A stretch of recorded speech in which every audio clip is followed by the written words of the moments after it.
Le doy la más cordial bienvenida a este canal. Yo soy Abimael, su servidor.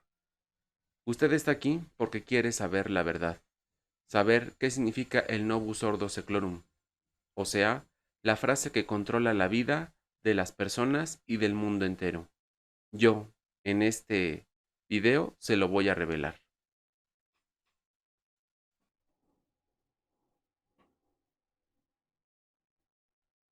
La información que usted está por oír ya había sido entregada a las autoridades educativas correspondientes del país y se las hice llegar debido a que ellos son los que tienen que dar solución a la actual crisis educativa.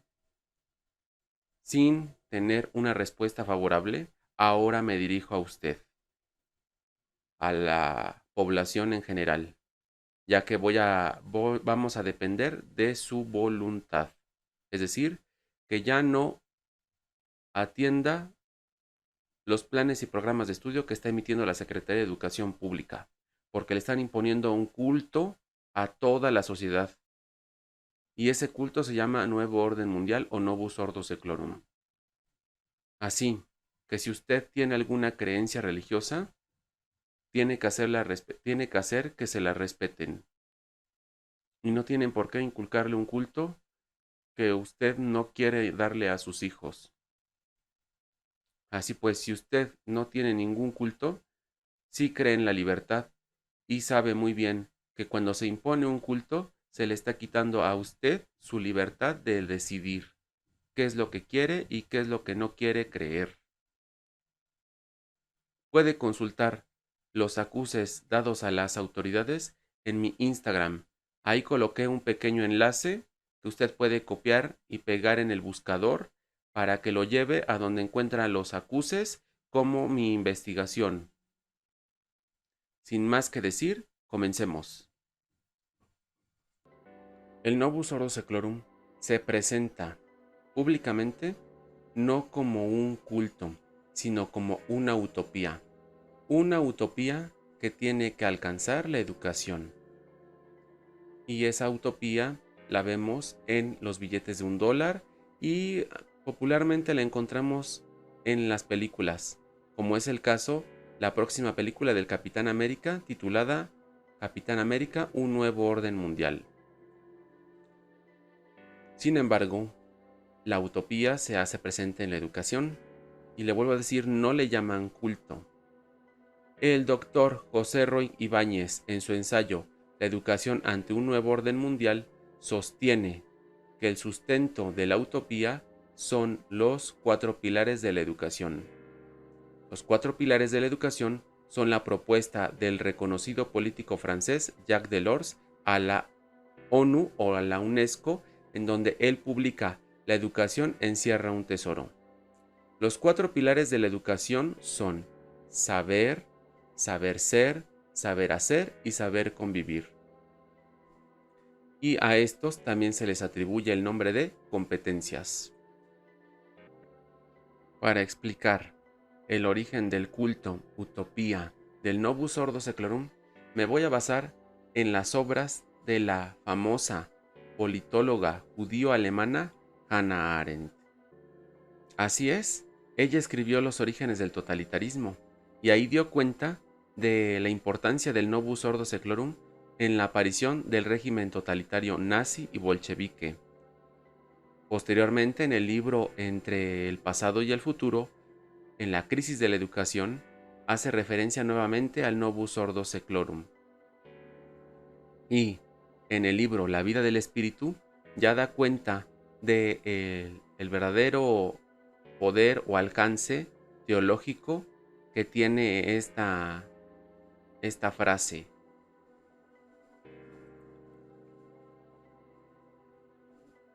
La frase utopía novus ordo seclorum pues viene de las leyendas. Como sabe, pues esas leyendas ya perdieron su influencia y dejaron de inspirar a la humanidad. Solamente quedan como vestigios del pasado. Tanto la mitología griega, egipcia, mexica, babilónica, entre otras, ya solamente pasaron al olvido, pero en su momento tuvieron una gran importancia en la mente de la gente que estaba bajo su dominio, ya que ellos explicaban todo lo que ocurría con estos mitos. Y el Novus Ordo Seclorum tiene relación con las leyendas antiguas.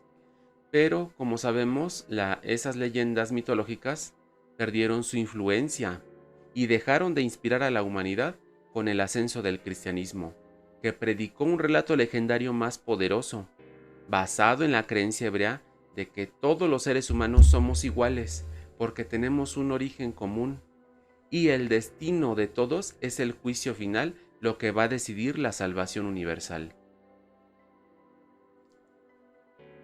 Y así es, el Novus Ordo Seclorum tiene su relación con las antiguas leyendas. Básicamente la leyenda fundacional de la antigua Roma. Y ella es propia del poeta romano Virgilio Maro Publio.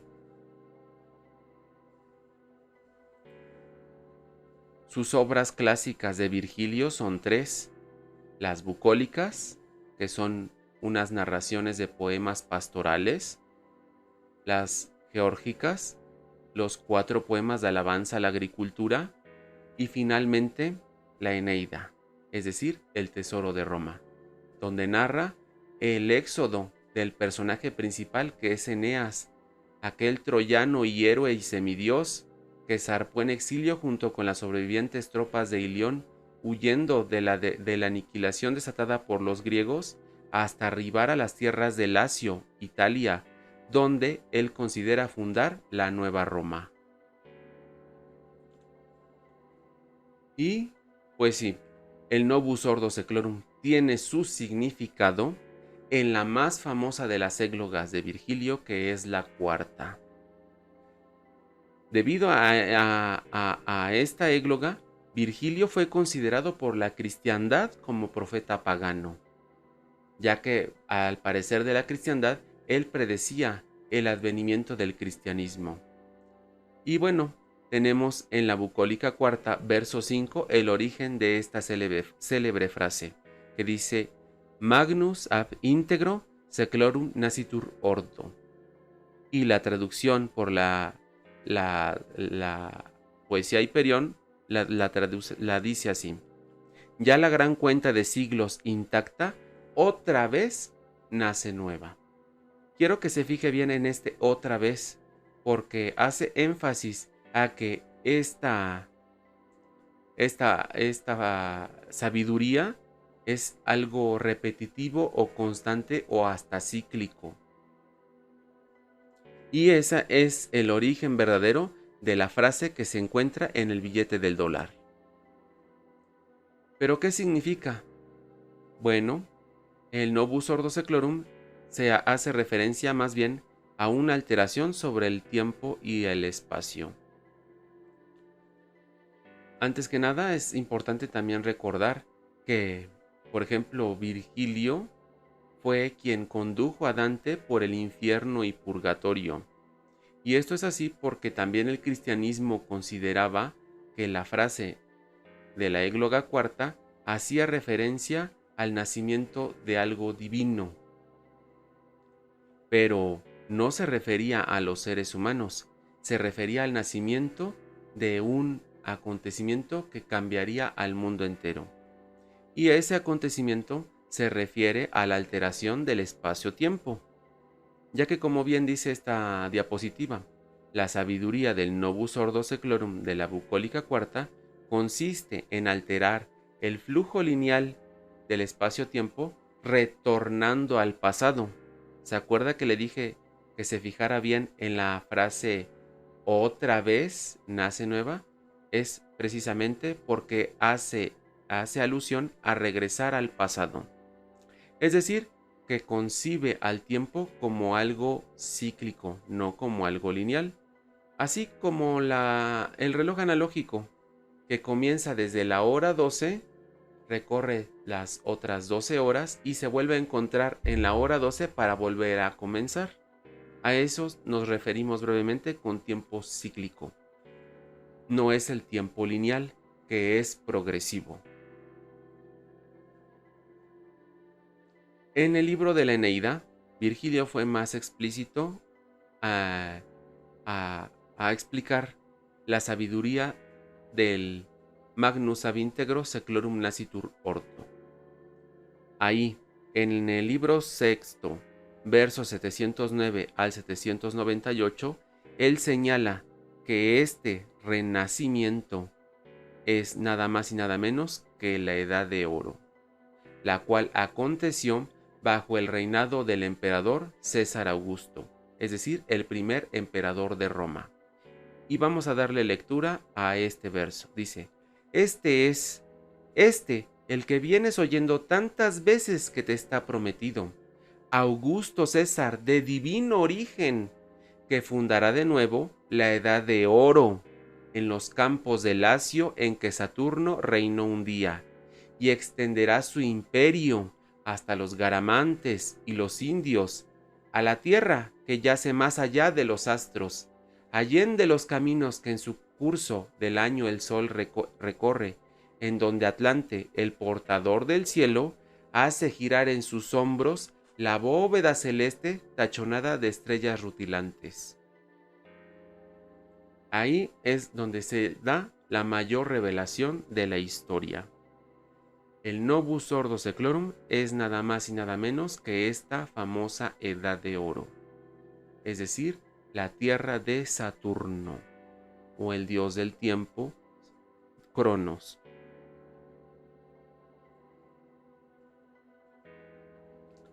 El nuevo orden mundial, o la Edad de Oro, es creado por hombres divinos. De acuerdo a los romanos, la antigua sabiduría del Novus Ordo Seclorum, o Edad de Oro, es una era de paz que acontece, fíjese bien, aislando a toda la sociedad en actividades laborales del campo, propias de la antigüedad, excluyendo a la sociedad de la actividad o de la vida política, lo que posibilita que el líder político en turno ostente un poder inmenso, divino, y coloque él entonces las bases de la ciudad, leyes, así como ocurrió al emperador César Augusto, quien convenció al pueblo romano, patricios y plebeyos, mediante la literatura de los poetas, dedicarse a actividades rurales, lo que posibilitó que el emperador lograra obtener la distinción de la apoteosis, alcanzando la categoría de Dios. Fue tan grande su poder que por eso él pudo decir, encontré Roma como una ciudad de ladrillo y la dejé de mármol. Él solito se adjudicaba la belleza y el esplendor de la misma Roma, no a la gente. La gente simplemente se dedicaba a satisfacer sus necesidades vitales. Y eso vino a expresarlo Virgilio en el otro libro de las Geórgicas, en donde están los 4 poemas de alabanza a la agricultura. Ahí especifica que el hombre puede rastrear la Edad de Oro solamente a través de estos trabajos rurales del campo. Así es, mientras toda la población se dedicaba a las actividades laborales rurales, él se dedicó mientras a embellecer toda Roma.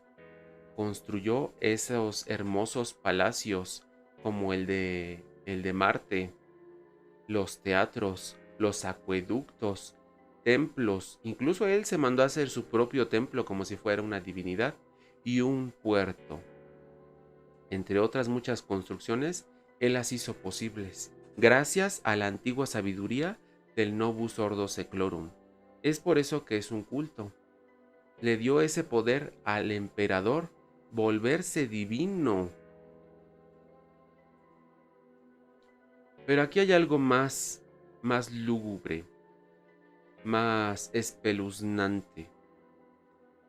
Porque la antigua sabiduría del Novus Ordo Seclorum deviene del dios del tiempo y de las cosechas Saturno. Cronos para los griegos, Moloch para los fenicios, Baal para los cananitas, Baphomet o el diablo en el esoterismo. Y su aparición en la mitología Es muy similar incluso al relato de la expulsión del diablo del cielo a la tierra. Vamos a leer lo que dice la Eneida, el libro octavo, verso 319 al 326. A la letra dice: primero fue Saturno, el que llegó desde el celeste Olimpo, huyendo de las armas de Júpiter, desterrado del reino que perdiera. Él fue quien reunió a aquella raza indómita, dispersa por las cimas de los montes, y la sometió a leyes, y él quiso que se llamara Lacio, ya que vivió seguro, oculto de la vista en sus riberas. Floreció en su reinado la Edad de Oro, así se la llamó. En tan plácida paz gobernaba a sus pueblos, hasta que poco a poco, desluciendo su brillo, surgió un tiempo peor y sobrevino el frenesí guerrero y el afán de poseer.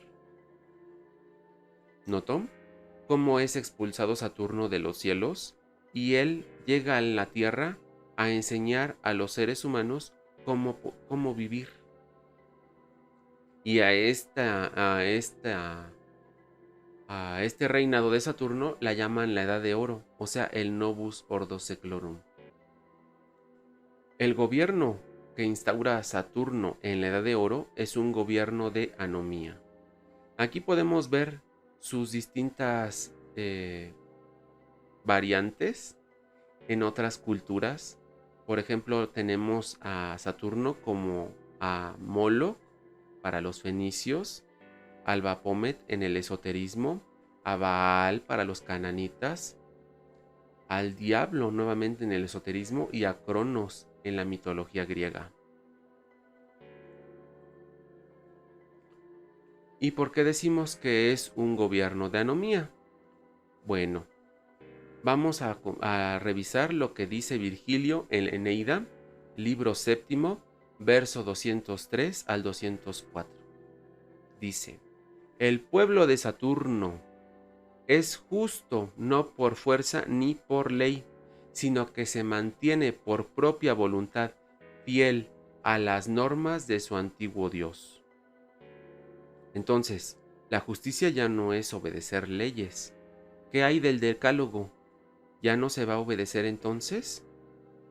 Mandamientos como no robarás, no matarás, no darás falso testimonio, ¿se pueden invertir entonces? Y entonces el gobierno de Saturno, si su gobierno acepta que los mandamientos de Dios ya no valen, entonces se está hablando de un gobierno del caos, de la anomía, un mundo sin normas y sin leyes, donde cualquiera puede hacer lo que se le venga en gana. Y ello quedó constatado en la historia, en las llamadas fiestas saturnales, que eran del 17 al 23 de diciembre, y era precisamente eso, un mundo del caos. La gente no obedecía a ninguna ley y hacía lo que quería. Estaban permitidos todos los delitos que en el año no cometían, en esos días los podían hacer. Pero la sabiduría o esta justicia de Saturno incluso iba más allá, porque el mismo emperador tenía ese poder de hacer y de inventar las leyes que él quisiera. El Senado, los comicios y los magistrados no podían oponerse a su gran voluntad. Él hacía lo que quería y el pueblo simplemente aceptaba las normas que él dictara. Pero hay algo más interesante y espeluznante, que siempre Saturno está rodeado de niños.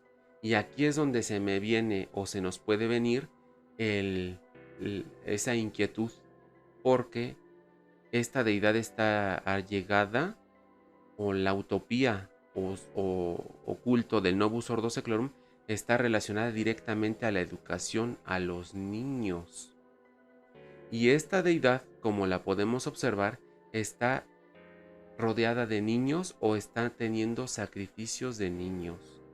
Tenemos, por ejemplo, ahí a Baal, que se le está entregando un niño, al Moloch, que se le está dando un niño para que sea abrazado por el fuego que tiene en su mecanismo del interior. Cronos devorando a sus hijos, Saturno de la misma manera devorando a sus propios hijos, y Albapómet está rodeado también de niños. Pero para tener una visión más clara sobre el significado del sacrificio de niños, vamos a revisar esta página. Esta página web, usted ahí puede buscarla y va a constatar de lo que vamos a leer. Dice: el último aspecto analizado es el sacrificio de niños. Este tipo de sacrificios puede considerarse el último recurso, ya que supone eliminar el futuro de una sociedad. Por tanto, el ofrecimiento de un niño implica una gran expectativa de retorno o una retribución especial asociada tal vez a una catástrofe o para apaciguar a un espíritu especialmente poderoso o destructivo. Entonces, ¿qué es lo que pretende el sacrificio de niños a estas deidades? La destrucción de la sociedad. Nada más. Es lo único que pretenden estas deidades con los niños. Destruir el futuro de toda una sociedad. No obstante, la antigua sabiduría de los romanos sobre el Novus Ordo Seclorum demostró una cosa: que desconocían la solución ante la perplejidad del tiempo que conserva la tradición judía. Con el comienzo absoluto, causado por aquel que es el que es o el Dios creador.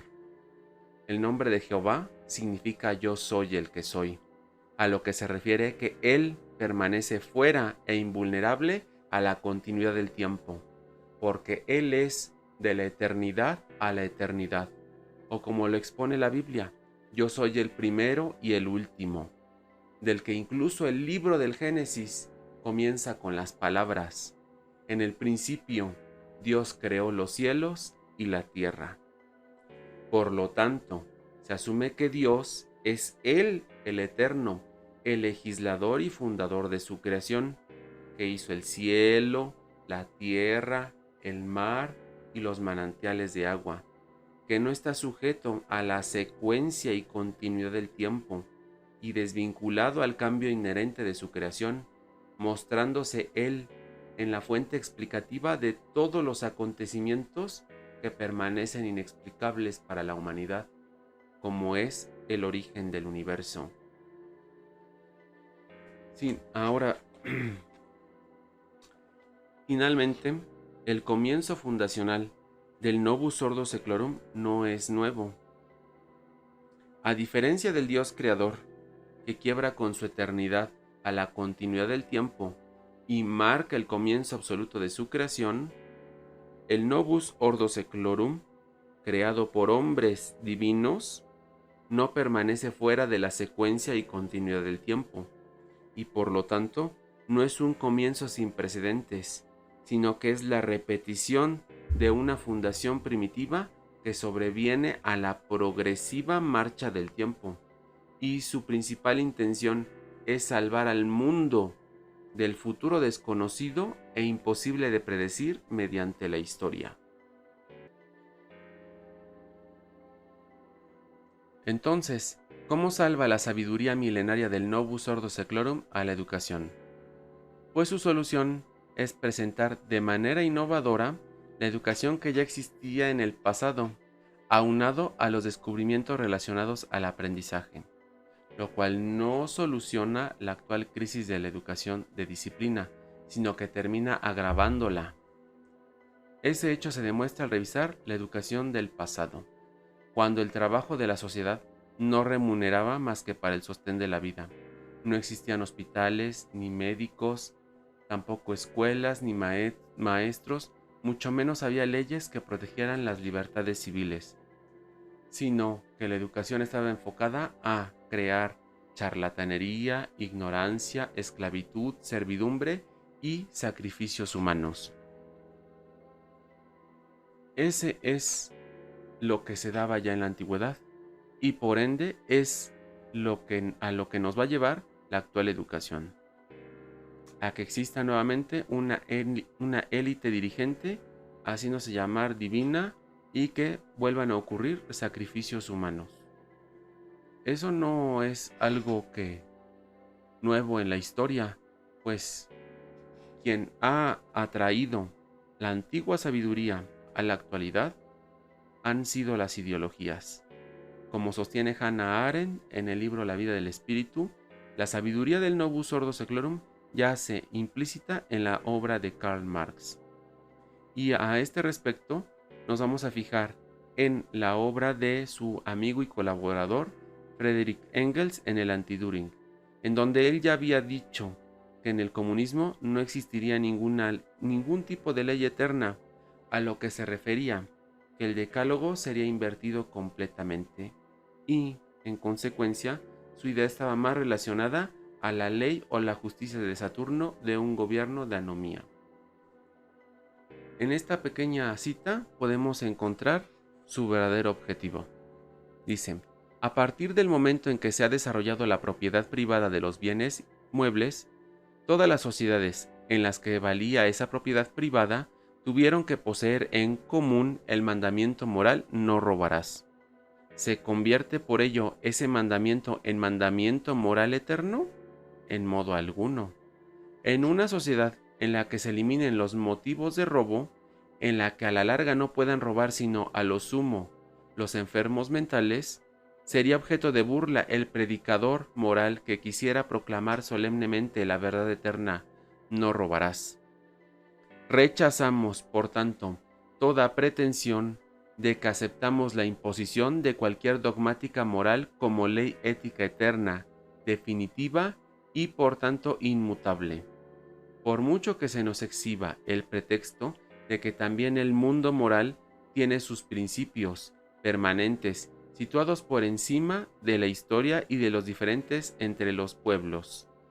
Afirmamos, por el contrario, que toda teoría moral que ha existido hasta hoy es el producto en última instancia, de la situación económica de cada sociedad.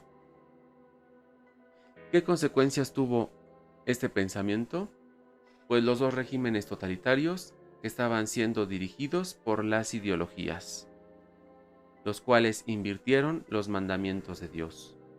El mandamiento no matarás lo invirtieron los nazis por matarás, y el mandamiento no darás falso testimonio lo invirtió el régimen bolchevique con la norma darás falso testimonio a tus semejantes.